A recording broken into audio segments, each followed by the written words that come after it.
Tonight we're seeing pictures of what a new middle school in our region could look like. 13 News reporter Riley McElmoyle joins us from Hurricane with this report. Amanda, I'm standing at the site of what will be the new Hurricane Middle School.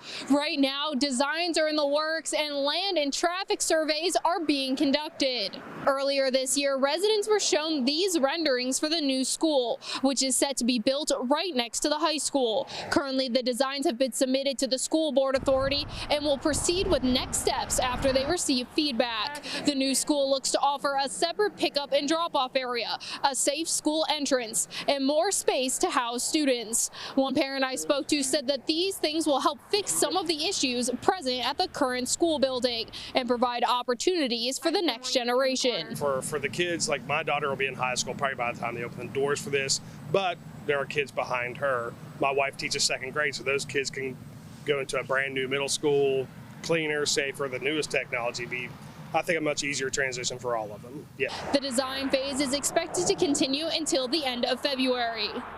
Construction is scheduled to begin in August of 2026, with the completion date expected to be in 2028. In Hurricane, Riley McElmoyle, 13 News.